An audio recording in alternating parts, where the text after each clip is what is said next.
right, here we are, the day after the Pasquotank River Easton Fothergill 2025 Bassmaster Classic champ. This dude has been on the Pasquotank River, gnarly conditions. He finished 4th place this week after winning the Bassmaster Classic. So I texted him yesterday after 7 long days on this brutal fishery. He said, dude, I'll be there at 8 o'clock, meet me at the ramp. It just shows the work ethic this young man has. So we're gonna go out today. You're gonna learn a little bit more about Easton, if he's okay with it, talk a little bit more about how he won the Classic and how he caught him here this week. And I have a feeling he did the same thing.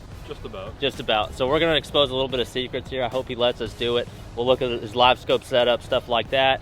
And although this is a super gnarly, you know, cypress trees, rocks, bridges, big fish, he's not afraid to throw a spinning rod and land these giant 7-8 pounders. So Easton, he's the man. That's our classic champ right there. We're gonna get out on the water, learn a little bit more about this kid.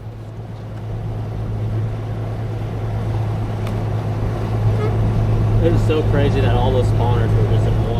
I mean, I don't know. I didn't watch much live, but I mean, I saw them in the area kind of.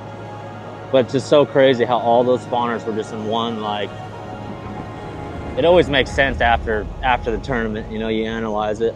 There was a bunch of you guys in the North River, weren't there? Yeah, of the top 10 was me, Tyler, and Trey. But wow, were you guys within sight of each other or no?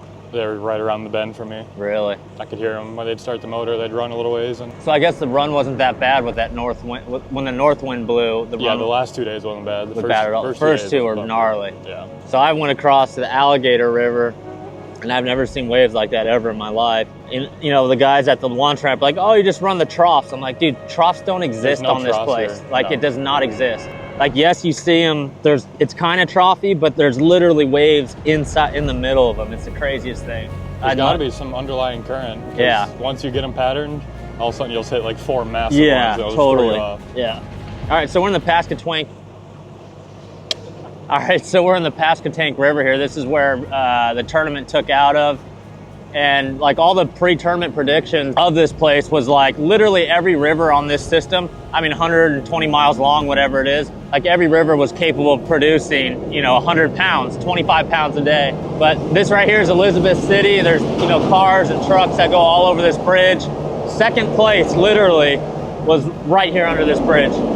First place was right around the corner here, but we're fortunate today because hopping in with Easton, he actually had a couple areas in this river that he relied on to catch a couple nice fish. In my tournament on day 3, I fished all new water in the back of this river here, and I did not catch a single keeper bite. How about that? Did you know I blanked on day 3? I did not know yeah, that. dude. You fishing here? You were too busy winning.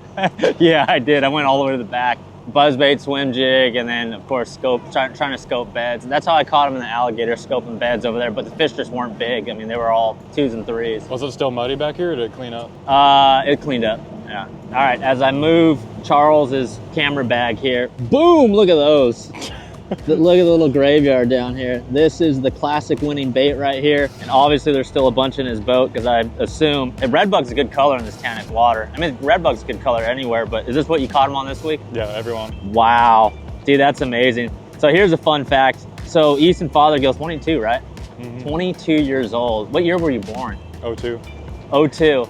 So in 2005, as a co-angler, I won a bass boat on a Neko rigged worm. Pre-live scope, just fan casting a Neko rigged worm. Back then we were throwing swamp crawlers. I still am throwing that bait, but this is like one of the most deadliest techniques, especially when you pair it with forward-facing sonar. When you present that thing right in front of a fish. This is a KVD. It's the KVD, Perfect Classics. Perfect worm. Yep. 6.5 inch. That thing is so freaking perfect. I mean, trick worms have been around forever, crawlers, those types of baits. I mean, they just absolutely eat it when you put it within inches of their face. But one thing I've noticed, and you'll see a little bit of that today, he's an absolute sniper. I mean, he has got a 5x20x scope on his rod at all times. And like he puts that bait literally that far in front of the fish's nose in one cast. And that's the difference between a guy starting out live scoping and forward facing sonar and a guy like Easton. There's no wasted cast. Literally, he knows exactly where to put it, how far to cast, and the angle to cast to. So there's no wasted cast. 300 grand on that thing 2 weeks ago. A couple $10,000 here this week on this thing. Pretty impressive. I missed it by this much. My fish are right here. Oh my gosh.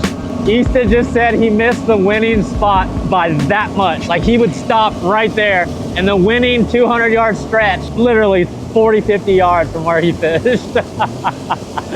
I found these fish the very last day because I always want to find fish right by the ramp.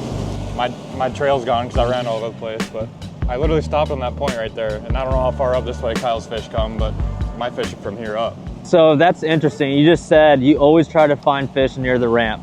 And it makes a lot of sense. I mean, the host ramps a lot of times have a lot of tournaments, give you the most optimal fishing time in an 8-hour fishing day. That's a very, very smart way to approach a tournament like this when guys are making 80-mile-long runs and only fishing for 3 hours. So really smart. I can't believe So what's I know, dude. Isn't that crazy? So what's the move here? So like in practice on day 3, you said you found these fish. Like, so you put the trolling motor down, and the first thing you do is you kind of look around, see cypress knees, they see stumps, and we're here on a full moon this week in April. So, I mean, what does that tell you? They're spawning around the stumps, right? So if you can't see them, you can't catch them. And whether you're sight fishing visually with your eyes or the forward-facing stuff, that was the ticket this week. Sweet, let's catch some fish. Get out of your way. Dude, you did literally miss it by one bend. Like not like 150 yards, 200 yards, dude. One thing about Easton, like he just loves fishing. Like I said, after 7 days of like brutal, taxing conditions, I mean, he's got no problem coming out here and showing us a little something. Easton, did bass hook up to your screen? They did. I've been doing it all season. So. Yeah, good. The first day I was in perspective, the rest of the time I was in forward. The first day I caught in like a foot of water. Man, I gotta tell you, dude, and you're a turkey hunter too. So turkey season just opened up a couple days ago. Looking at this perspective or landscape mode, it looks just like a turkey fan, dude. Like I'm so in that mode right now. I'm so obsessed right now, dude. Doesn't it? Dude, let me tell you, Easton, because around here it's all farmland and turkeys have excellent eyesight. You're not sneaking up on them. So I had this bright idea yesterday. There was these three giant toms and 4 different jakes. And I had this bright idea to army crawl 100 yards through this ditch of 1.5 foot of water. I got completely soaked and I'm army crawling. Of course they busted me, right? They're super smart. So I ended up with an absolute soaked camouflage fatigue and 0 turkey to show for it. So show that clip, Charles. Just absolutely, you're not sneaking up on these things.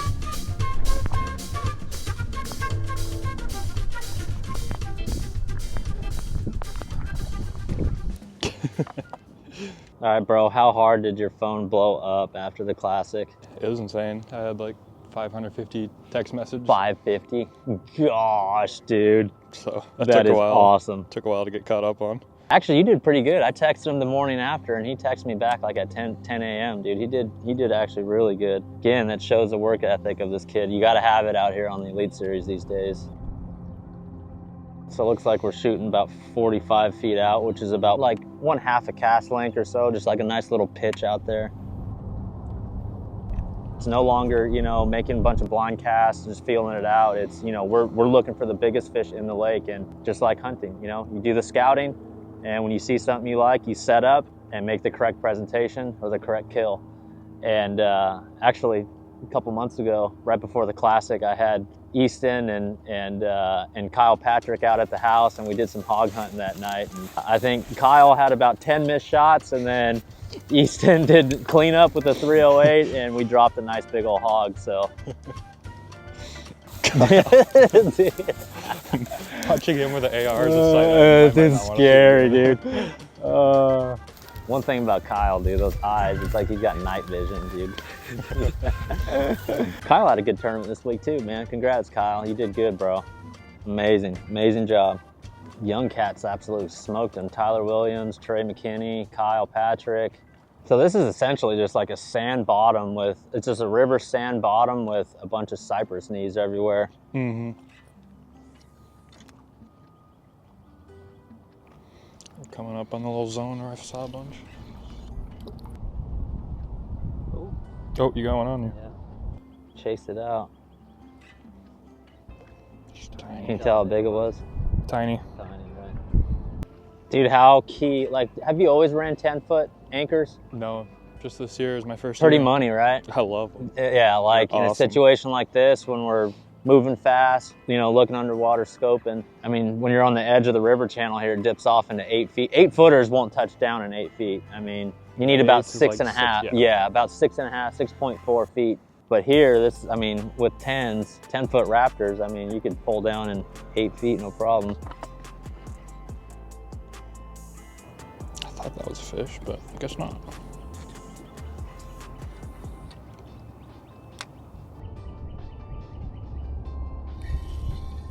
Got him. About 10 inches. Yeah, little guy. That happened to me so much the other day. Bunch of little ones, swing and a miss. How many pairs have you caught this week? Like the male and the female? Did it happen a lot? I don't think I ended. No, really? I don't think I ended up weighing in a bedfish. Oh, really? Yeah. Just kind of cruisers, you know, cruising along? Yeah, they're all cruisers for the most part.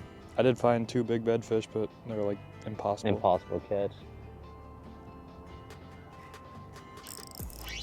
Yep, 10 inch. Yep, exactly. It's exactly 8 10 inches. Oh, that's amazing that he could tell the size of the fish on forward face. So awesome. So at Ray Bob, my home lake, you know, he was sniping them in trees and a lot different. So you couldn't accomplish what you accomplished in like a landscape mode like this, right? Mm-hmm. Not at all, because it's deeper, right? Yep, Correct? Yeah. Yep. All forward out there. So 4 feet and less, would you say, you know, the landscape mode is? That's when it's most powerful, yeah, for sure. Yeah, and the angle of it's real important too, right? Yep. Yeah. If you think about it, that turkey fan, it can't be too far down because you're not seeing the whole landscape of the bottom, or if it's too high up, you're missing everything on the bottom. So the angle's got to be just right, which means you have to keep the boat in a very consistent depth range, right? It all makes sense. Yep. So one thing you really have to keep in mind when you're in like landscape mode or perspective mode like this is the point of the trolling motor is always dead center with that turkey fan. And, you know, whichever way that trolling motor is facing, that transducer is facing, it shows you if that fish is, you know, 5 degrees to the left, then you got to cast 5 degrees off the very nose of that trolling motor. That's why when you see a lot of guys crush it in this landscape or perspective mode, they always point the trolling motor directly at the fish. That way they know they have to cast exactly in front of the point of that trolling motor. And again, if it's 45 feet off or 45 degrees off to the right, you make a 45-degree cast, but you're not going to be as accurate as if you were to point the transducer or the trolling motor straight at it. And some of the sneakier ones too. I mean, I've learned, you know, fishing with Easton and Kyle and Josh, some of the sneakier ones, like around these stumps or around rock piles or things like that, a lot of times they'll spawn or they'll set up behind a rock. And think about it, if that transducer beam is hitting the rock and not the fish, you can't see that fish. A lot of times what these guys will do is set up on the back side of that stump or that rock and make the presentation that way. That way they could absolutely see it. But a lot of these ones are sneaky. I found these in practice. Every single stump that had roots like that. Yeah, little spider roots. Yep. Every single one of them. Something changed. That's a good point. He said in practice, every single stump that had the spider roots to them, had every single time, 100% of the time would have a fish on them. And he said it changed a little bit. There's a fish behind the stump there. But, you know, the real light spots, what you're seeing are real positive returns, hard returns of the actual stumps and roots themselves. I mean, would you say, Easton, what you're looking for is what, movement and just a glowing, like, right? You want to see it just kind of glowing and shimmering? Yeah, the biggest thing for me is movement. Movement, yeah. In perspective, you can't cover as much water, or at least as efficiently as you can in forward. Right. It's a lot harder to pick out the movement of the pinpoint, fish. Right. Especially around structure like this. If you're on like a sand flat, shade smallmouth or something, then you can move. But yeah, basically what I would do is I'd pick the poles up, go, you know, 50 feet, set them down, look around, look for movement, and do that So again. effective, dude. So effective. That is an awesome, you know, approach when everyone else around here is, you know, casting swim jigs and buzz baits to this cover like I was doing on the third day. Came up with 0 keepers. To move 50 feet, you know, set the raptors down, the poles down, whatever, and then just look and hunt. That's killer. And that's why these guys are smashing them on the Elite Series and the Classic in 2025. When I found my fish, I actually found them with a buzzbait and a swim jig shallow. Okay, Caught back-to-back great big ones, and then I just left. That gave you the confidence to come back and really get into it. Yeah, I had one zone at least that had some big fish around, and I ended up finding basically nothing else in practice. So I went back in there, and first thing I noticed is the wind had pulled all the water out. Yeah. There was like hardly any structure left in the water, and that's why this was so effective for me this week. Backing off a little bit.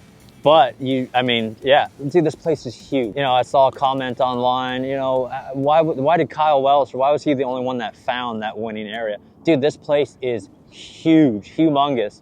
For the California Delta guys, it's like 7 California Deltas put together. For the Great Lakes guys, it's like the Great Lakes and a giant river spider system. Yeah, and, I spent a lot of time on the Great Lakes. Yes. Yeah. That doesn't intimidate me. This does. me. Isn't that crazy? Yeah, but for him to, in practice, throw a buzzbait, throw a swim jig, get a couple confidence bites in an area. Because, I mean, it didn't have the pressure, you know, the fish were fresh. I gave him the confidence as the water fell out to back off a little bit and use this technique. Pretty cool. And when I caught him on day one, there's little tiny pockets were in my area, and I caught him in the very back of them. It was kind of sunny on day one. Yeah. It was still relatively warm out. Yeah. And they were on any shallow. deeper, yeah, super shallow. Yeah. Any structure they can find, but there's also lots of roamers. And that was just because of the lower water. It looked like a lot of those fish that came from that particular river were like a lot of post spawners. It looks like a lot of them were skinnier. I mean, they're giants. You guys were catching 6s and 7s, but it looks like they were a little skinnier. Then day 2, it got colder, and the water actually came back up. So immediately I thought I'm going to be able to catch them on a buzzbait again, which never happened. And my deal wasn't working either. And I just failed to adjust properly. I only had 4 fish. You know, I didn't adjust like I should have. Yeah. Day 3, I was able to relocate them. My boat was probably sitting on top of them all day on day 2. Wow. They just slid out a little bit deeper. I just never relocated them.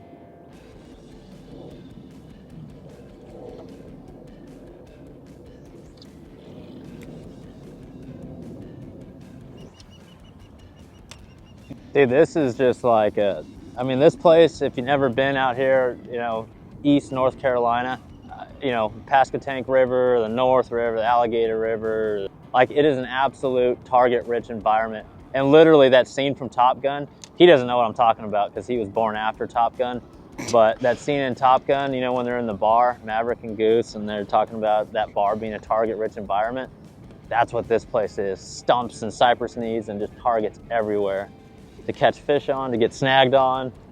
They live here, you know, and like what he says in the movie, even Charles could catch a fish here. But like in the classic and here in this type of cover, I mean, obviously you're using a spinning rod, but like how important is it to have, I mean, you're not using 8-pound, 6-pound, are you? No. Braid, yes. Oh, okay. Braid is 8-pound. Yep, okay, Smackdown, I guess, is what you're throwing? This is still the Strike King braid. Yep. At the Classic, I was using a 17-pound leader. 17, yeah. Tatsu? I was actually using Red Label. Red Label. So, ooh, yeah, it's good stuff. Here I was using 15-pound Red 15, Label. yeah. Like Red Label's got less stretch and it's more abrasion resistant, isn't it? Yeah. Super tough line. Yep. And more affordable too. I mean, it's good stuff. Very nice. Spent much time on Hartwell? Yeah. Good. Like I fished 8 tournaments out there. Really? No kidding. The college series loves to go there. They did, didn't they? Mm-hmm. You always go for a mixed bag? Yeah. Yeah. Good. That's just like growing up back home. I mean, right? I mean, do a little bit of smallmouth and then go catch a big old head somewhere. Yep, exactly. Yeah, it's probably my favorite lake. Just like you say, it feels like Minnesota almost. If it wasn't for the herring. Yeah. These things are everywhere. Yeah, it was a little one.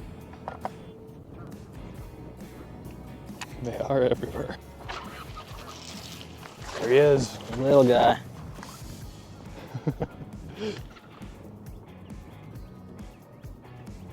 So I already know the answer to this, but the most memorable fish you've caught that you'll never ever forget. That's 7, right? Yeah, the last one at the Classic. Oh man, dude. Crazy. Did you lose a couple fish that morning too? I lost a 7 that I morning. lost a 7, yeah. Right at the boat on a jerkbait. Did you ever have a doubt in your mind, like were like doubts like creeping in your head, like, oh my gosh, can someone else catch me like after losing that one?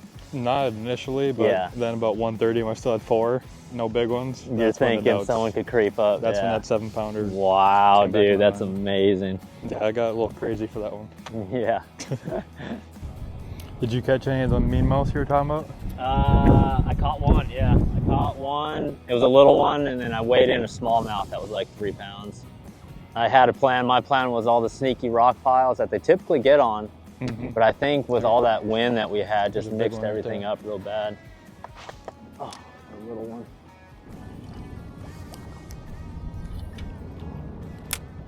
Uh-oh. Grab it. Grab it. Big one? Oh, it's a big one. Big one? Yeah. Oh, yeah. Okay. Where'd she go?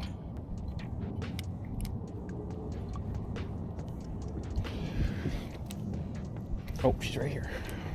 Right next to the boat.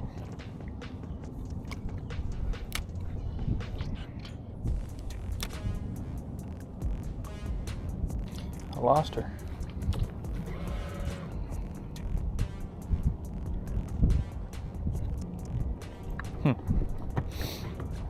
Not locked in, it was kind of a cruiser. Yeah, it was a cruiser.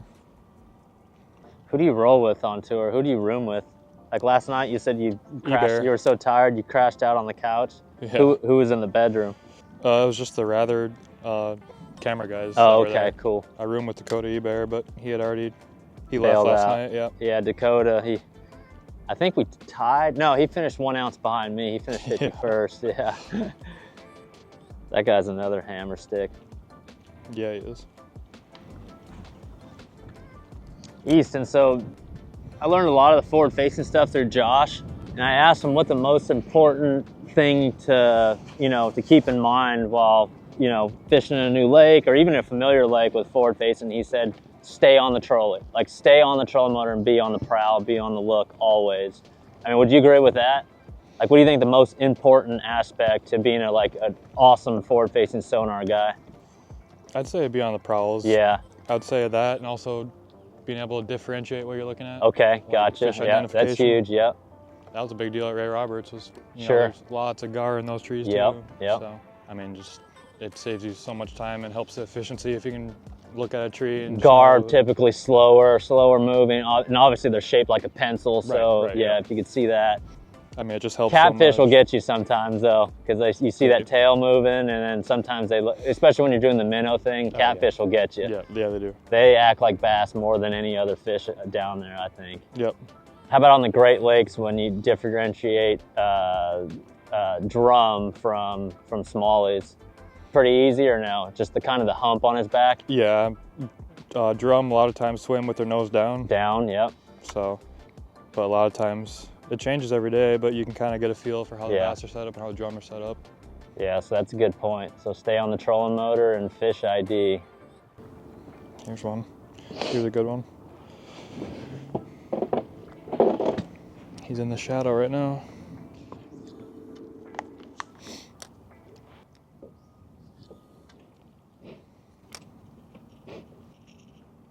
Look at this one, Chris. Oh boy. It's a giant one right there. Oh yeah, mega. She's locked in too, isn't she? Oh my gosh, yes, make that happen. Oh, I can't go up there. Oh yeah, that's a good one, dude.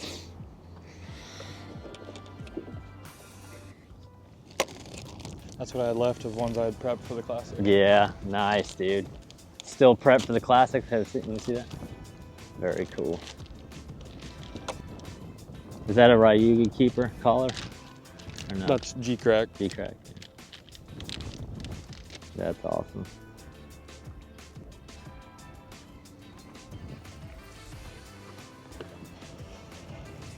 It's still there. I don't see her right now. She was relating to what looked like a bed up there.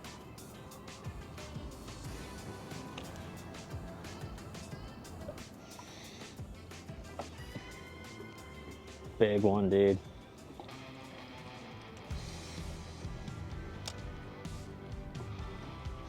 Oh, that's big enough. I don't That's know if a it's big bass. It might be.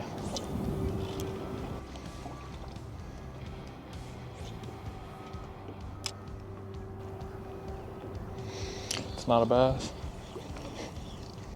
I just landed it right on top of her 3 times and no reaction whatsoever. Gar, maybe, yeah. Yeah. Wish it was a bass. Yeah. I like how you got your Raptors linked up to your trolling motor pedal. That's nice. Fast, quick fire. Pretty efficient having it that way. Yeah. My foot's already right here. Perfect. Are those the same boots you won the Classic in? Yeah. I love those things, dude. That's like your jam. It needs to be an Easton Father, the Beaston series rubber boot. Beaston series. Been fishing around the house much? Yeah, that Eagle Mountain was good before and after the Classic. Went out a couple times after. No huge ones. Are you living in Alabama now? Yeah, just for the winters. Yeah, okay. Renting a place with 3 college buddies. Nice. So I figure out where to set home Settle, base. nice. Where are you leaning? Probably Tennessee. Tennessee is perfect, dude. When I left California, I was like, there's only 2 places, Texas and Tennessee. I love Texas. Yeah. I'd love to live there. People are awesome. Just hardworking people. Tennessee's the same way. Tennessee's just a little prettier, you know. It's got mountains and... Don't got the fishing like you do in Texas. Yeah, it's different. It's good, but it's different. Yep. 20-pound bags versus 30-pound bags. Yeah.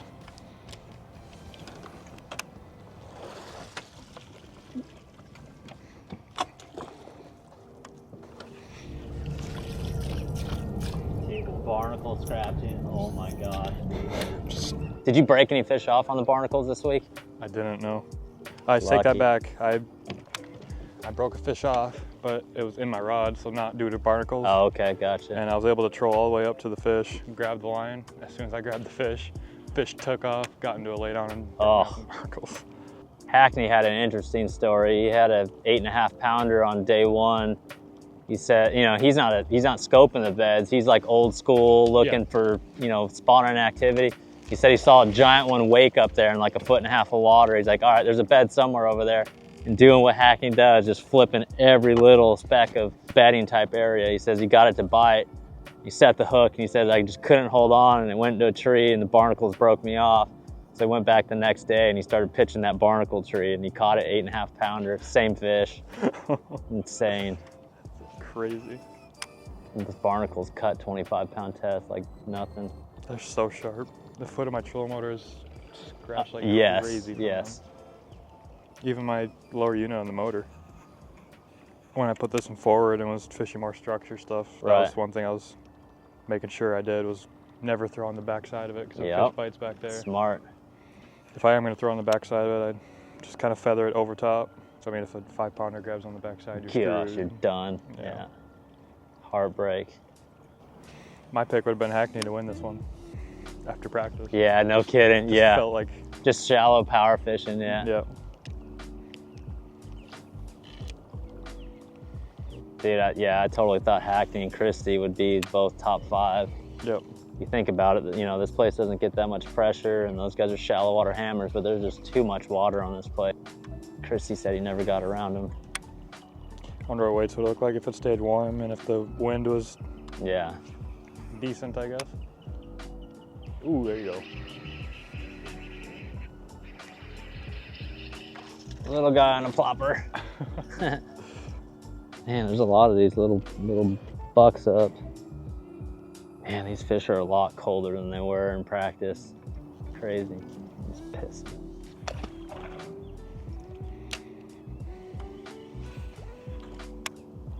Easton, did you see a huge spike in social media followers after the Classic? Oh yeah. Big time, right? Into the few thousand. I think I had 7,200 going into the Classic. Yeah. Now I got just under 19. Yeah, dude, that is awesome. That is really cool. It was cool when I got to see the 10K rather than the... Doubled, man. That is so cool. Yeah, that's awesome.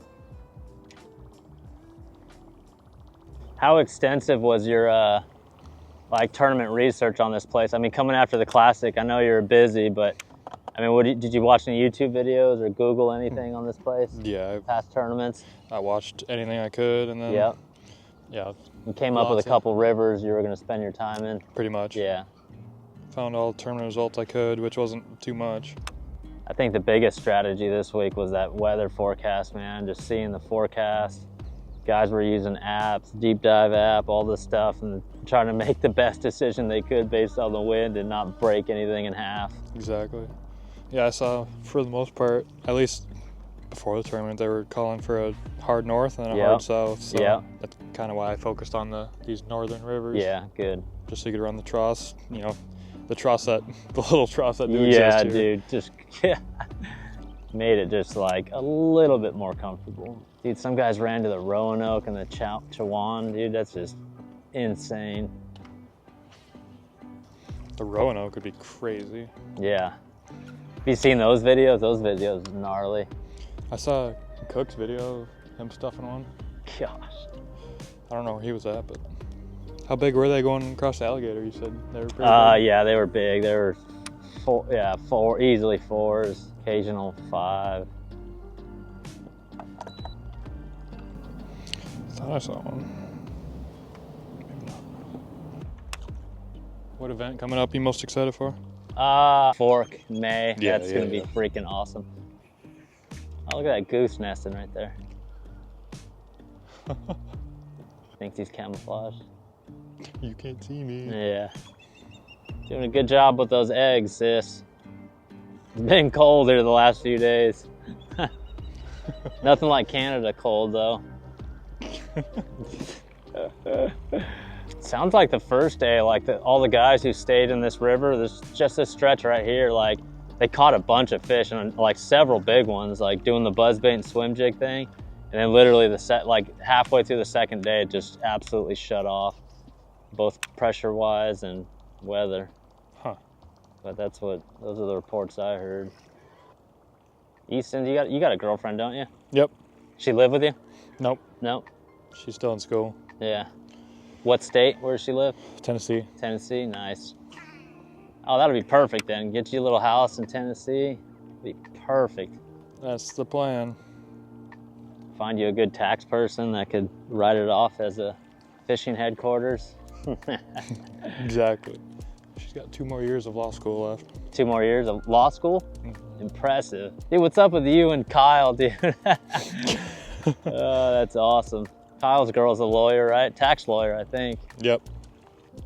Why is a Texas rig called a Texas rig? Do you know? Yeah. I've got a theory on that. So I think the Carolinas and Texas need to make a treaty agreement to like swap the names, because the Carolina rig works way better in Texas than it does out here. And obviously, I mean, 118 pounds or whatever was won, this tournament was won on a Texas rig. And we're in the Carolinas. Go figure. Have you ever been to Fork in May? I've never been to Fork in general. Really? How about that? Nope. You're gonna have a blast there. Texas is good to you too. You got that eye for it. I'm excited to cross that off the bucket list. Yeah. It's one of the most impressive lakes in the country, and Clear Lake in California reminds me of that too. It's just, there's so much fishing pressure there, but they still bite. I mean, it is insane. Like those 7, 8s, and 9s you catch, they look like they'd never been caught before, but. How's that possible? It's crazy. It's the weirdest thing I've ever seen. And they've got those tournaments on Lake Fork. It's a small lake, 1,100 boats, those big bass tournaments. 1,100? 1,100, yeah. Yep. It's small in Ray Rob, isn't it? Yes, it is. They fit 1,100 boats out there. Those big bass tournaments where there's hourly weigh-ins. How do you even get a spot? I don't even know, dude. How's there that many boat ramps? There aren't, dude. It's crazy. I do have a story. When I made the Elite Series, one of my best buddies from high school texted me, and he was like, I still remember this day in 4th grade when Mr. Fiddledie was the name. He said he wanted all of us to write down what we wanted to do. I said professional fisherman. Wow, in 4th grade? Holy cow. And my buddy from high school remembered that, and as soon as I made the Elites, he texted me saying, like, I didn't remember that, but he did. How about that? Dang, 4th grade, I was eating crayons, I think. Elmer's glue in my hand. You know when you do the Elmer's glue trick and you like peel it off your fingertips? That was me. It's kind of hard to get a bite in here, dude. I don't know if it's the pressure, I was gonna say, I'm not even seeing any. Erratic weather. Our boys clean this little area They out. clean it up, and then Water got a little higher, maybe. Spread them out. So I remember my rookie season, like in 2012, my first couple tournaments, like everyone was super nice to me. Has that been your experience in the last few months? Yeah, super nice. Yeah, you never had any run-ins with anyone on the water or anything like that? Zero, right? No. Especially after you win the Classic, everyone's just like,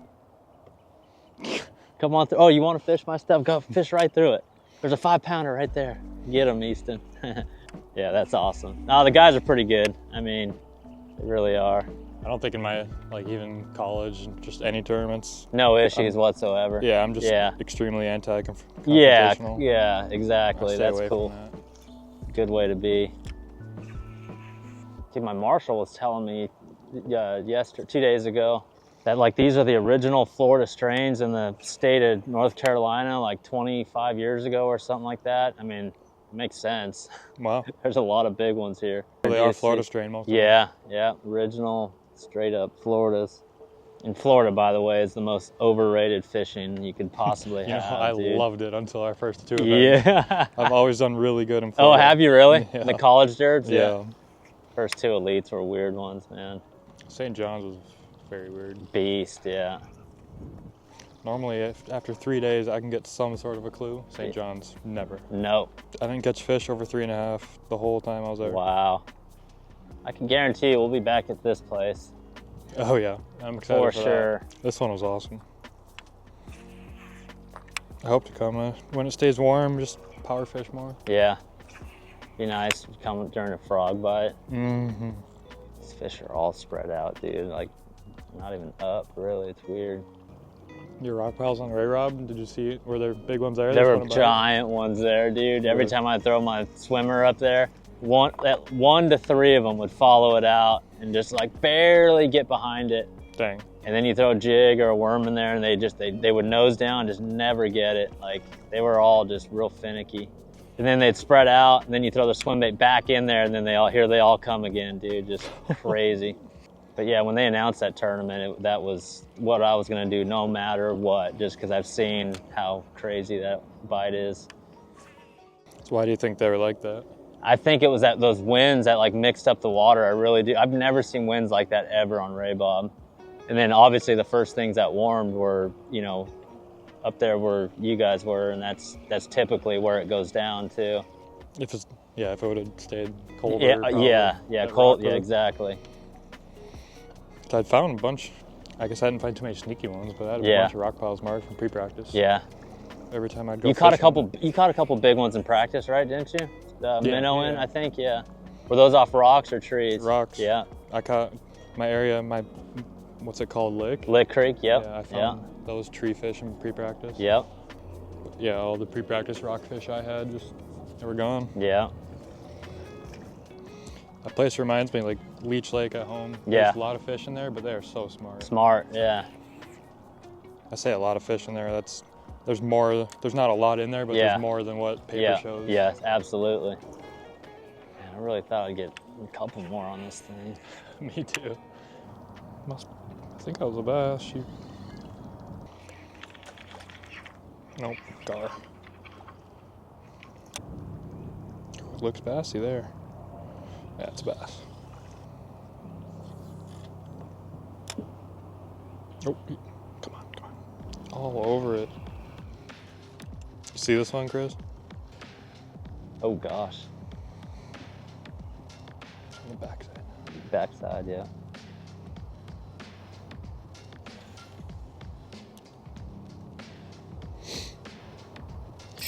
Got him. That's not her. That wasn't it. Another one showed up too. There she is. There she is. She's still back there. Oof. Might be on bed. Oof. Could have been the male.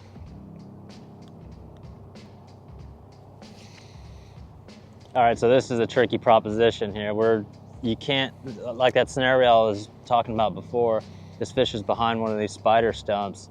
There could be barnacles on it, who knows? And it keeps on disappearing, getting behind that stump. So it's hiding from the beam. It's basically in the shadow of the beam. So he's not seeing it. Got her. Big one, dude. Big one, dude. Oh yeah.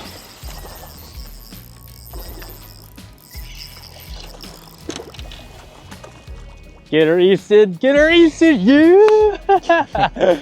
Giant, dude. That whole setup was freaking amazing. So I could almost guarantee now that one was on bed. Caught them, or he pulled the male out of there. Didn't catch him, but As soon as he pulled the male out, the female just kind of rose up and she looked a little pissed. That was awesome. When he first spotted that fish about 5 minutes ago, he immediately put those raptors down, and 5 minutes later, the 5-pounder's in his hands. Dude, that is amazing, bro. But what I did, we watched that fish on the stump there, and we saw it was in the shadow. If we were in a tournament, I would have never made that cast, because we know there's barnacles on that stump. Yep. I would have repositioned the boat probably by that cypress tree over there and made, you know, a different angle cast to make sure I wasn't over the top of those barnacles. To ensure that, But very cool, dude. Nice job, dude. That was awesome. that was pretty cool. That was sick, bro. Told you guys. Told you, this kid's an absolute sniper. Texas sniper. You need to move to Texas, dude. I do. I need to. I first saw that fish, he was way out here. I don't know what he was doing out here. Or she. I guess that's a she. Dude, that's awesome. I mean, we launched like an hour ago. Easton has a 8-hour drive today. He's going to Kennesaw, Georgia to, you know, do the classic champion thing, you know, with Yamaha and the rest of the sponsors. So we're probably gonna call it a day here. The wind's starting to pick up as well, but hopefully you guys learned a lot from Easton. This guy's, he's lighting the tournament bass fishing world on fire, absolute fire. And just me just looking at him, being in the boat with him for the second time, like it's really nothing special until you're in the boat. Like that's when you really start to see how thorough he is. I fished that bank right there, literally on day 3 of the tournament. I caught 0 fish. I mean, that bank has just as many fish as this bank does right here, but I wasn't as thorough as he was. So I definitely learned a lot from him today, setting the poles down, setting up on some of these bedfish like this and making the correct presentation. So absolutely crushing it, man. That was sick. That was awesome. A big one. That was freaking cool. You knew it was a big one.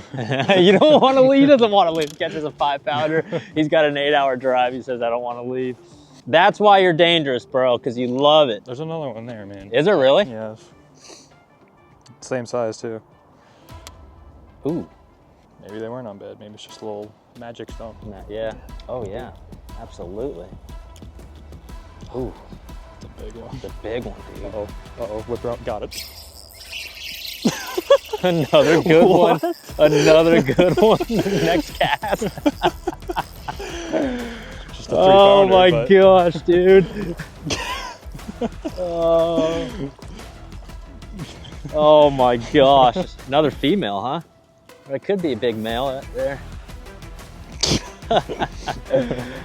Oh, that's a good one for here, guys, this week. Absolutely. Well, we're gonna give it 5 more minutes. See if another one will show up. Dude, that is amazing. That's awesome. That was cool. He was hot for it too. Yeah, he was.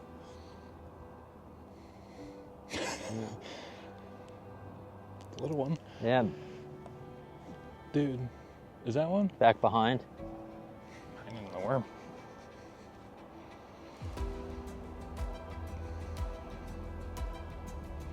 I was using the 2-aught all week. I ran out of them. This is a 1-aught. Little guy. There's a little one in there.